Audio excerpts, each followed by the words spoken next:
I spent 14 consecutive hours getting ran through, and now I'm going to be doing 24. Now this won't come as a shock, but the OnlyFans problem, it has gone way too far. It started off as a marketing stunt, but it has quickly gotten so much worse. And at this point, it's fair to say that people on both sides of this exchange, well, they are shaving off their soul in real time. So Kenneth here has travelled all the way from Scotland with his missus, because he won a competition to bonk me on the reality check show. I mean, to the unfractured mind, it is impossible to imagine being either of these people. And I'll be real, like, I didn't want to believe that people like this actually existed, but they do, and a digital footprint is a real thing. These videos now do exist forever. So this is the before, and I'll show you the after in 30 seconds. Sadly, there was no after video. The guy just turned to dust. But all things considered, I think that genuinely might be a better fate than what happened to the girl involved. Her name is Lily Phillips, and she was recently in a documentary. In this documentary, they documented her sleeping with 100 guys. And you hear that, and it's not hard to believe what I'm about to say, but it was without a doubt the saddest thing I've seen all year. What does it smell like? Like brace yourself. Brace yourself. Oh, holy I guess it. Now this picture speaks 1,000 words. She looks like she's just been liberated from a prisoner of war camp. I mean, you can see in her eyes alone that she has clearly been through some terrible things. But she is now like genuinely happy that it is over. If you ain't seen it, turn it to black and white and you'll see what I mean. Oh, I mean, I've definitely seen some spunk today, Jesus. And it just took definitely a lot longer than I thought it was going to be. I think it was when it was only like 40 and I was like, I'm not even halfway yet. Yeah. And 40 is still a lot of people. Like, imagine 40 people and be like, I'm not even halfway, like, done. And to be honest, I don't think any human should. Like, our brains are not built for that scenario. Clearly, by the way. And as you're going to see, the situation just kind of degenerates as time goes on. And I think I had a sandwich and that was kind of, and then the rest come. It's not for the weak, girls, if I'm honest. It was hard. I don't know if I'd recommend it. You can see in real time that slowly it is actually dawning on her what she's just done. At some level, I do believe like she has just breezed through this and not really deeped what she was going into. And as well as that, by the way, in the documentary, it is clear that there are people behind the scenes. They're kind of pushing her to do it because obviously they would. They stand to profit from her going through this. Why not? I think if you're a different type of girl, it's very like, it's kind of like being a prostitute in a sense of like, it's just a different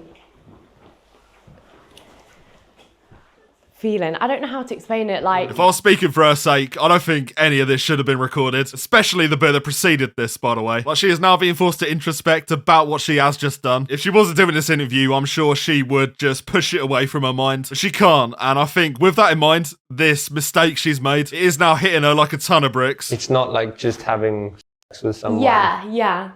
Just one in, one out. Like, it feels intense.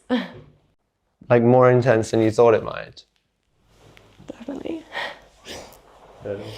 Sorry. It's okay. Just take Yeah, 1 minute. I don't think there was any other way that this could have ended, other than insurmountable regret, really. At some level, it's her mistake to make. She is the one profiting off this. I genuinely do believe that girls like this have been kind of psyoped to a degree, that this is like a powerful or liberating thing to do. It is 100% not. You are cutting off pieces of your soul and trading them for money. When I decided to start making this documentary, I wasn't too sure of what to expect. I certainly didn't expect to see Lily so upset at the end of it all.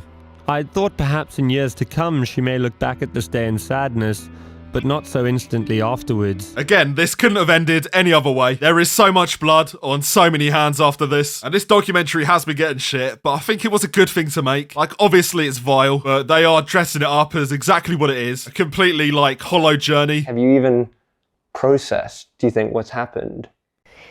Not yet. God, I won't forget this day, Jesus.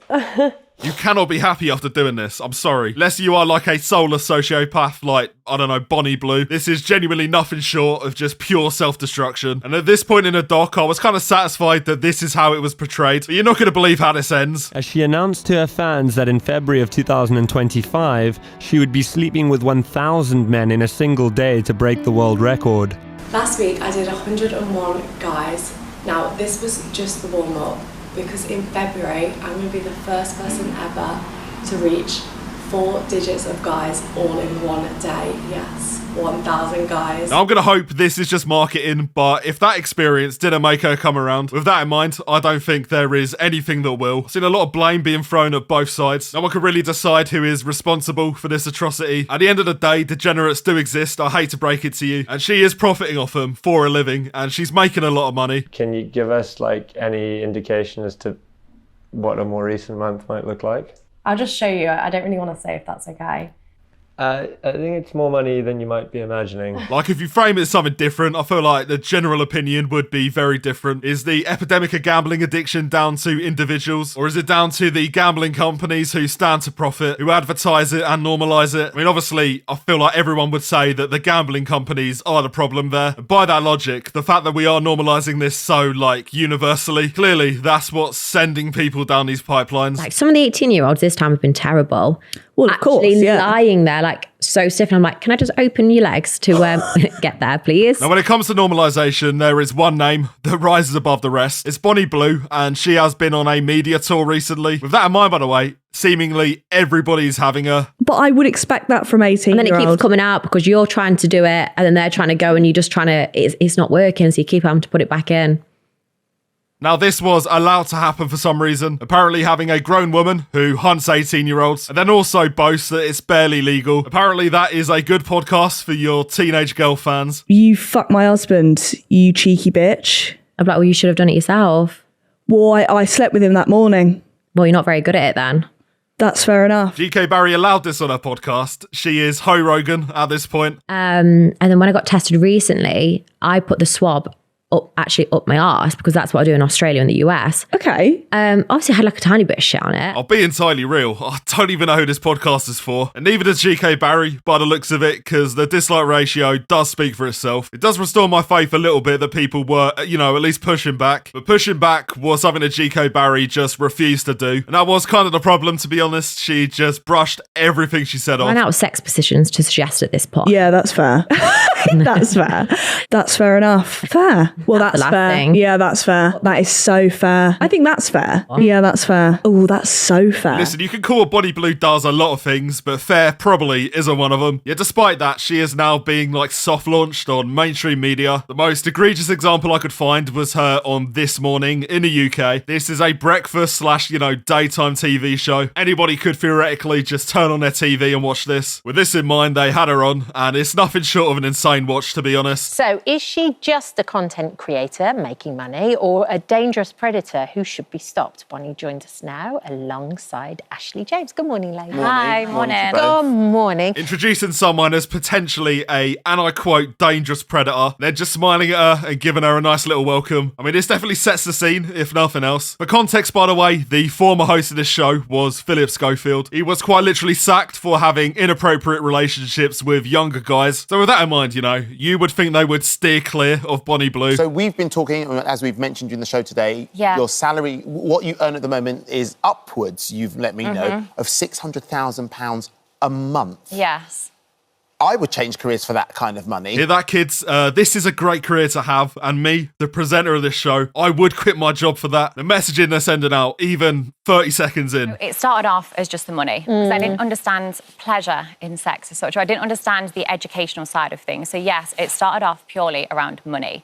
But then as I got into it and as I educated myself in the industry, not only did I realise how much pleasure I received from it, but also how much there's a missing gap of educational, content online. Listen, we talk about shameless a lot, but this might be the most shameless thing said so far. Dressing up what you do as educational is actually laughable. I mean, you sleep with 18-year-olds, and when you're not doing that, you're uploading videos of you, sucking off Bevo. I wish I was joking, by the way, but he has made a career change in the last couple of months. I'm not lying when I say that the only thing you've educated us on is that Bevo is indeed human and not some amphibious life form. But dressing up what is porn as, educational content, doing it on daytime TV, and receiving no pushback at all. This shit is dangerous, and I can't believe it's been allowed. Right, you have a very specific niche, don't you? Yes. Tell us about that.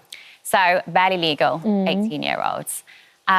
Because as I started my content, I realised it was not necessarily relatable to the average person. I mean, I don't even know what to say at this point. It's not relatable to the average person for a reason. I think the issue that people have with you specifically is the fact that you use terms like barely legal. You say that you're babysitting for kids, I think is the word. No, that I've never used babysitting. Sorry, babysitting for Now, she adults. denies it, but much like her content, the proof is online and it's never going away. Genuinely, their parents should be thanking me. I mean, they're in a safe environment. It's like babysitting for adults. Like, That quote alone, you know, should be enough to make you think, why are we allowing this girl to self-promote, basically, on national TV? And luckily for her, though, she did keep digging this hole. What kind of messaging are you putting out there? Because also I've heard you use, say phrases such as women are lazy if they're not going to give sex. Men, dads, husbands have a right to cheat. And I want to really touch... I mean, even moving beyond OnlyFans, nobody is ever going to be on board with that. Even Lily Phillips, for example, has come out against Bonnie Blue when it comes to cheating. I mean, it's nothing short of insane, yet even despite all of these positions, the presenters still don't even push back on her. In fact, they actually kind of praise her. I can't decide whether you're a genius marketeer and you found a niche that in that world of